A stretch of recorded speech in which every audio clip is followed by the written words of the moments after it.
Okay. I kept waiting for somebody else to make this video. I watch a lot of YouTube and I look at my recommendations and I see lots of beautiful YouTubers making beautiful content about TV shows I was obsessed with when I was 10, but nobody seems to have talked about Pretty Little Liars yet. Excuse me, I'm sure other people have talked about it, but nothing's been personally recommended to me about Pretty Little Liars that like properly addresses and conveys how weird this show is. Not even just weird, just those strange choices, the stupid moments, nothing that like can encapsulate what an experience it is to watch the first couple seasons of the show, or just any of this show, honestly. But for me, I just rewatched the first like 2 seasons after not having seen it since I was 10 and it was first airing. It needs to be said that there's so many things about this show that are so amazing and stupid. So I'm gonna do that today in a list format. I have a lot of nervous energy right now. I just drank a bunch of coffee. I honestly feel like I'm on uppers. I'm like shaking. That's the perfect way to be when we're talking about Pretty Little Liars, if I'm being honest. If you're not in a slightly fervent state, then we're not really watching the same show. I honestly felt like I was on drugs sometimes, so yeah, basic plot overview. The show revolves around 4 girls who are 16 who are reuniting after a year apart. They all were formerly like the it girls of the school. Hannah, who was like the funny one. Aria, who, wait, what is Aria's personality again? Oops. Aria, who's like kind of the artsy one, I guess. I don't know. They didn't have art hoes back in 2010, but if this was made now, she'd be like an art hoe. Sorry if you don't know what an art hoe is. I'm not calling girls who like art hoes. If you know, you know. There's Emily, who's like the sporty kind of jock, quiet, nice girl. Spencer, who's like the smart one, the, you know, little detective of the group. And there is anyone else? No, I think that's everyone. So basically, they're reunited after a year of being apart on the anniversary of their queen bee and leader Allison's disappearance. She like wrangled them all together. She was like the core of their friend group, and she was notorious in the town. Like, everyone seems to know this 16-year-old girl because she was such a bad bitch. No, she was such a, like, nuisance, I guess. Like, I don't know. She, like, knew all the secrets. She's very mysterious. She kind of reminds me of Laura Palmer from Twin Peaks, but, like, evil. They all start getting these text messages from someone who only signs their name A. And then these messages are very, like, threatening. It references secrets that all the girls have. Oh, yeah. Every liar has a secret. Like, a little secret that they start the show off with. This A person seems to know all their, like, special secrets, the biggest of which is that they were all responsible for blinding this other girl in their class, tragically, when they threw a bomb, like a legit bomb, into her garage. Even though it was, like, mostly Allison, and I don't even think they would get in trouble for it. The 4 girls reunite. They've all drifted apart since Allison disappeared, so she was the glue that held them together, and they all get these A text messages. And then by the end of the pilot episode, it is revealed that their friend Allison has been dead this whole time, so they all thought that A was Allison, maybe, like, fucking with them. But no, like, A is just not Allison, because Allison is dead. They're being stalked, and that's basically the premise. The show functions sort of like a Monster of the Week type show. The girls go about their lives, like, they get into drama, they have boyfriends. That takes up, like, the majority of the show. I want to stress that the meat of the show is, like, the relationships that these girls have with, like, random boys and girls in their class. A lot of the first season especially has very little to do with A. They'll, like, get a creepy A text message maybe, like, once or twice an episode, and it's sort of like a whodunit type thing. Like, every week they suspect somebody different. Like, oh, is it that creepy boy who was, like, hitting on us back in sophomore year? Is it Allison's creepy older brother? So every episode picks somebody and focuses on them for the whole episode. I like, are they A? And then it's like, oh, they're not A. Or, like, maybe they are A. Like, every liar has, like, a little secret. Aria's secret is that she has a relationship with her teacher. More on that later. I have a lot to say about that later. Spencer's secret is that she's always getting with her sister's boyfriends. You might be sensing a theme here. Hannah's secret is she used to steal stuff or something. Like, she doesn't really have a very strong secret that, like, she needs to be concerned about other than the Jenna thing. And same with Emily. Oh yeah, I forgot. Emily's secret is that she's gay. Yeah, that's so horrible and worthy of being, like, blackmailed to do horrible shit if people find out she's gay. They kind of resolved that one pretty quick. I really think that, like, they wouldn't have done that now, but in 2010, you know, ooh, being gay, big secret. Those are the main liars and their main lies and the main plot.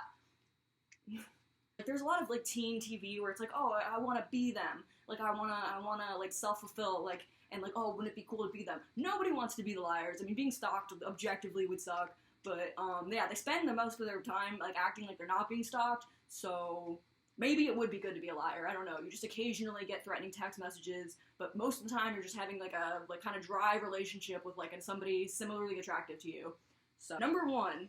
the love interests of all of our characters. This is great. I love the love interests. All the girls are dating these like generic throwaway kind of boyfriends at first, except for Arya. First and foremost, I want to talk about Caleb the Hacker, a boy who has been living in my head rent-free literally since I saw this show when I was 10, because even then I was like, I don't know about this. This is a completely baseless assumption. I have no evidence to back this up, but I have a very strong suspicion that in the original draft for the show, Caleb was supposed to be a drug dealer, because all the characters mention, like, right off the bat about this Caleb character, that he's, like, shady. They're like, oh my god, that kid is so sketchy, like, you know, which is usually, like, TV code for, like, oh, he's, like, into smoking weed or something. But no, the reason he's so shady, the reason he's, like, a bad boy, is that he's selling, not drugs, like you would think. My man is selling apps.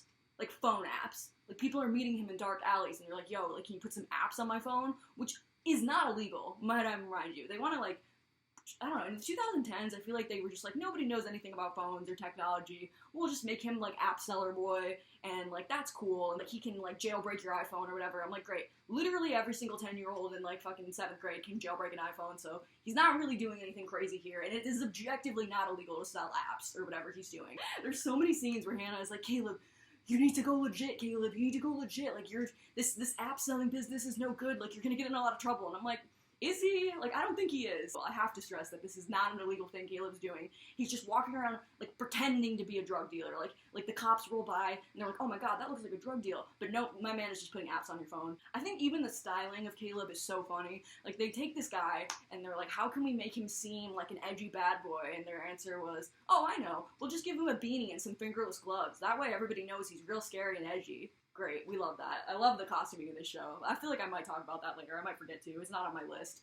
She starts out the show dating this dude, Sean, who you can already tell they're gonna replace this man because, like, they have no chemistry, and, like, it's not, they don't even pretend to, like, make it sexy or whatever. Like, Sean is just here to replace. Like, Sean, I'm pretty sure, I don't even know if his name is Sean. I think it's Sean. I know it's, like, TV, and, like, all of them look too old to be playing 16-year-olds, but Sean's actor, every single time I saw him on the screen, I was like, what the fuck? Like, he's so obviously not, like, 16. I would literally call campus security if I saw this man at my high school, because he just looks like a fucking grown-ass adult.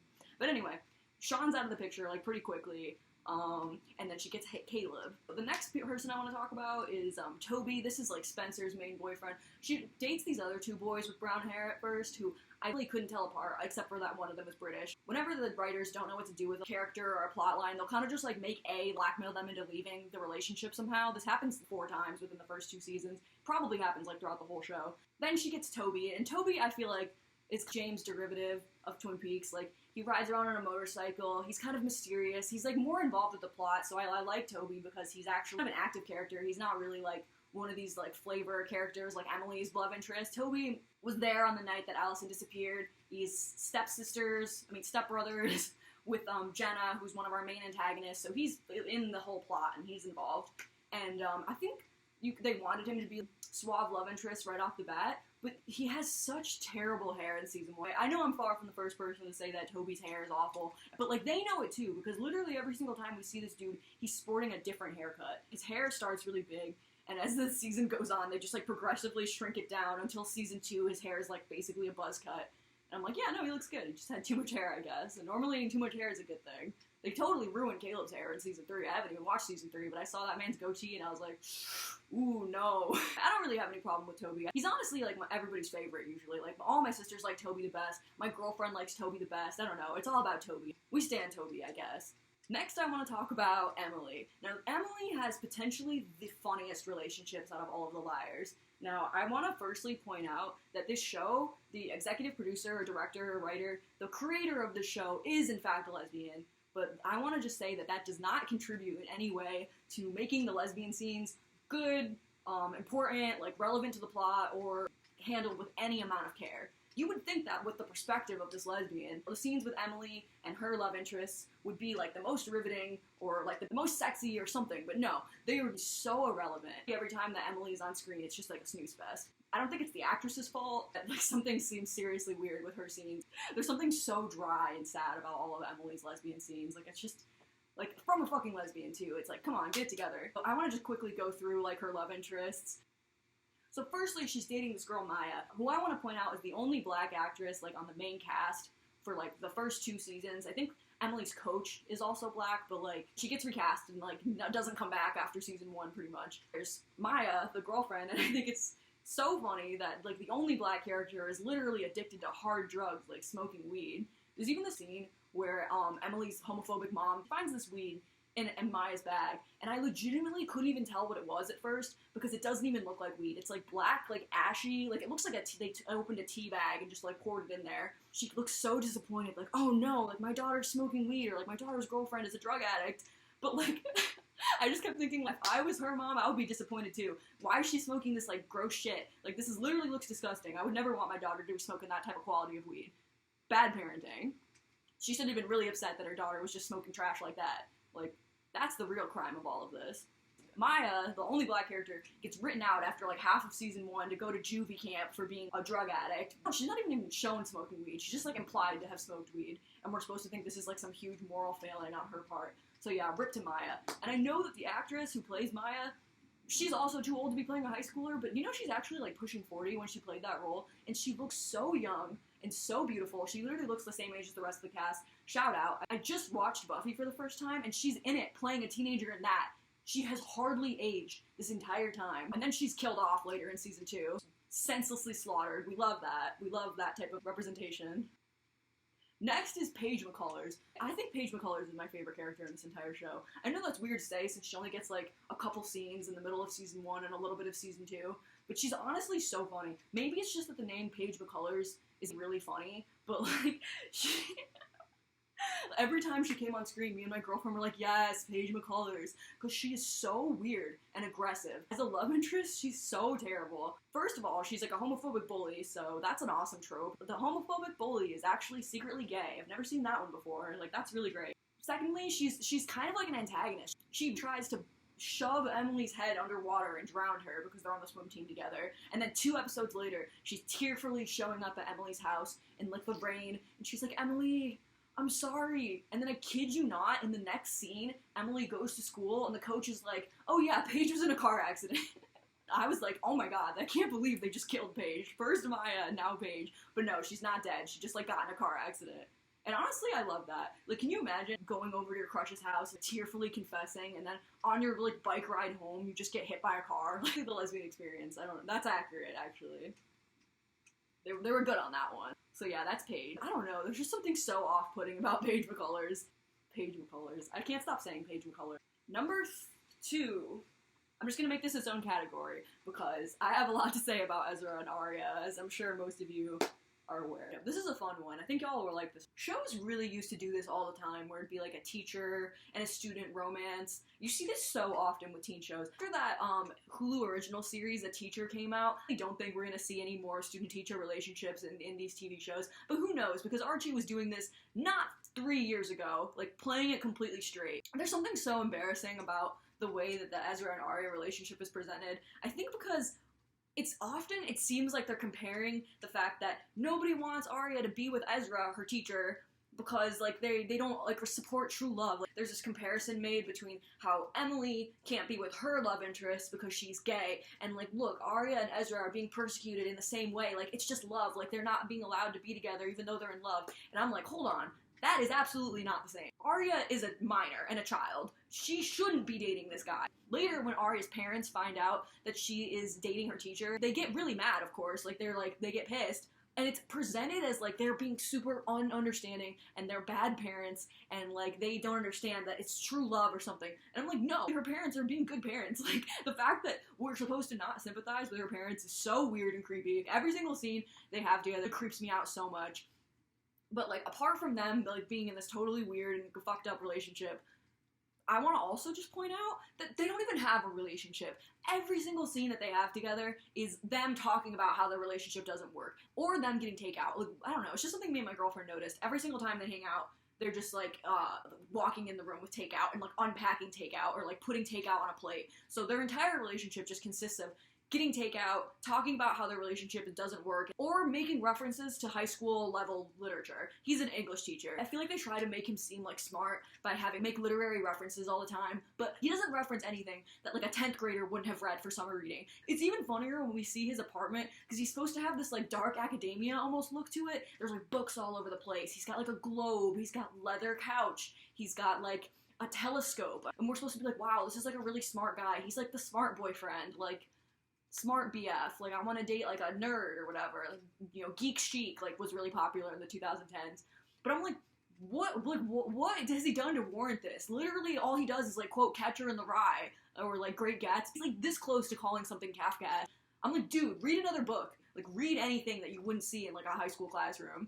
It's honestly embarrassing. I feel like they're trying to be like, oh, Arya and Ezra like get each other with these literary references. I'm like, you could ask any person in Ezra's class and they would know what he was talking about. Like this isn't deep or special or anything. I have no respect for Ezra as like a writer or an intellect because he just seems so phony. And I don't know, their relationship is so stupid, and I hate his apartment, and I hate all their scenes together, and I hate him. And I know everyone else feels that way. I know at first, in the first 2 seasons, it was like, oh yeah, we're cool with Ezra. I think it was honestly almost the most popular relationship. Maybe I just am misremembering this because Arya was my favorite when I was 10.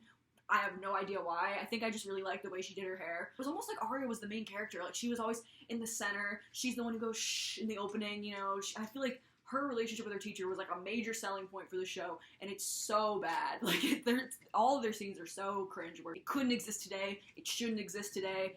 Awful. I know everyone else hates Ezra too for reasons that are happening in later seasons, which I'm not talking about unless people want me to. Leave in the comments if you want me to talk about other seasons. Okay, I hate Ezra. I hate Azaria. Awful. Also, Arya has no character outside of Ezra. Can I just say that? That's like the biggest sin. Like, all I get from her is that she's like extremely insecure about other women, because so many plot lines involving Azaria are just random older woman is like bad or like evil and trying to ruin our perfect relationship. There's 3 plot lines within season 1 and 2 of this show that feature like evil person, girl who is trying to break up Ezra and Arya, especially with his ex-wife who comes in to be like an antagonist on this. She finds out that her ex-husband or like ex-fiance or whatever is dating a high school student, and her first reaction isn't like, I need to like get this man away from this child. Instead, she's like, I need to be like a romantic rival and like mess with this like 16-year-old girl's psyche and be like, I'm gonna get my man back. It's very similar to Arya's dad is like a professor who had an affair with his student, and she was portrayed as being like conniving homewrecker instead of, I don't know, kind of like a victim or somebody who was preyed on by a teacher, like a person who's in charge of her. Instead, like, she's always shown lounging around Arya's dad's office and, like, showing up to like, flirt with him and, like, piss off Arya's mom. And I'm like, what the fuck is this? What are we trying to imply with all of Arya's scenes? That stuff has aged almost worse than all the stuff with her dating her teacher, which has aged horribly. And number 5, I've kind of lost count. I don't even know if we're still doing a list at this point. I just want to make a quick point that I think Jenna is, like, the best character in this show. Seriously, I know she's canonically, like, a rapist, so we can't root for her, but I still root for her. Because imagine, you get blinded by a group of girls in your school, and then they're the ones that we're supposed to be sympathetic for. Jenna has every right to come after these girls. They literally blinded her. Every scene she has, she steals the show. I feel like she's so fun and campy. I love how her, like, being blinded isn't, like, a weakness for her. She's still running around being evil. That's just so iconic. And even later, we go to her, like, school for the blind, and we talk to some other kid, and he's like, oh yeah, most people usually are at this blind school for like 5 years before they can leave, but Jenna was so determined to get back to high school. She was so determined to come back. Like, she tried super hard and got out quick. And like, Jenna's awesome. She did blind school like extra fast just so she could come back to the high school and fuck with these girls. And I have nothing but respect for her. She's a girl boss. That's all I want to say.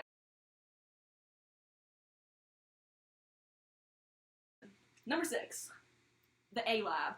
I know it's not called the A-Lab. I just got into the habit of calling it the A-Lab, but basically at the end of every episode, there is a shot that is supposed to be kind of like creepy from the perspective of A, or like a stalker. They just have like black gloves on, doing something creepy, which sometimes foreshadows an event that's going to happen in a later episode. For instance, we see this one A-Lab shot where A is untwisting a screw from like scaffolding, and then in the next episode, somebody falls off of scaffolding, and we know it was A, and we're like, ooh, that was A, like running around being mysterious.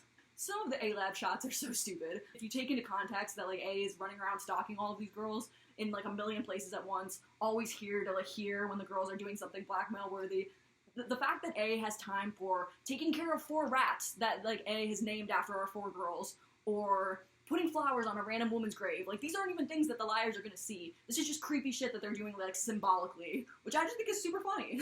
My favorite A-Lab shot is A has, like, this poster board with pictures that look like stills from the show. They look like professional photographs of each of the girls with each of their love interests. It's like a shipping board. It's like A has a shipping board. Like, ooh, here are all the relationships. I don't know. For some reason, that made me laugh super hard, especially because they're high-quality pictures. I love the A-Lab. Number 7. I want to talk about the good things about the show, because it seems like I'm ragging on everything right now, but I honestly do like the show. And I think that the best aspect of the show is the relationship between the 4 girls. They have really good actor chemistry against each other. I think they make each other shine. I think the scenes where they're together are always the most fun, when they're trying to discover who A is. I don't know, you can see more about these girls when they hang out with each other than you can see when they're, like, on their, like, plot lines by themselves. You believe that they're friends. Like, they seem like they would be friends in real life. Yeah, I love the scenes where all the girls are hanging out. I think that's the best part of the show. Okay, so number 8. This actually isn't that long of a list. 8.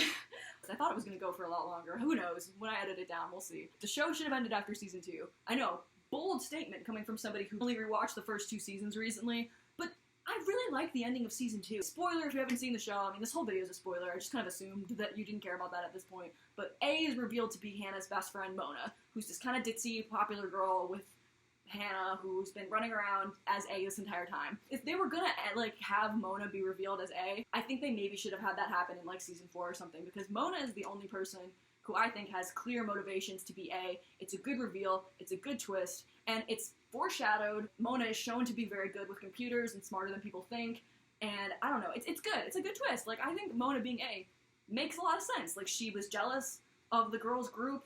She's been around the whole time, but they've never suspected her. Like, it seems a little obvious in retrospective, but I think the Mona reveal is actually pretty good, and I like Mona as A. And of course, they immediately undercut it at the end of season 2 by having Mona be like, I did everything you said. So she's basically implying that she was just doing everything that somebody else told her to do, which is lame. But I know they're trying to make a show here, so I kind of forgive them for that. But yeah, I think Mona as A is perfect, and I don't think they should have undercut that with all the other dumb bullshit. It's the best way the show could have turned out. Plus, can I just point out that it's absolutely ridiculous that the girls thought that so many random boys were A, because I read the A text messages, and I know in my heart, like, no boy could have come up with this. Like, some of the A text messages are so funny. At one point, they think it's this boy named Noel Kahn, who's just this random kid in their grade who seemed like he didn't like Allison, and I'm like, there is no way that Noel Kahn could be A. The fact that they ever suspected Noel was so stupid. Like, do you really think Noel has, like, it in him to make up a banger text message as funny as call off your techno boy toy, or I tell the cops what your mom keeps in the lasagna box? What high school boy could come up with that? You find me a high school boy who could come up with something as funny as that, and then I'll believe that Noel Kahn was ever a believable A. So yeah, those are pretty much all my thoughts. I don't know how long this video is going to be or if you liked it, but let me know if you want me to watch the other seasons. I kind of had fun watching these first 2, but I think it just had such a good ending, I almost don't want to watch the rest of the seasons. Feel free to come at me in the comments if I'm misrepresenting it or coming up with wrong facts or, like, not doing the right shit. These are just my scattered thoughts on it. And yeah, I hope you guys liked the video.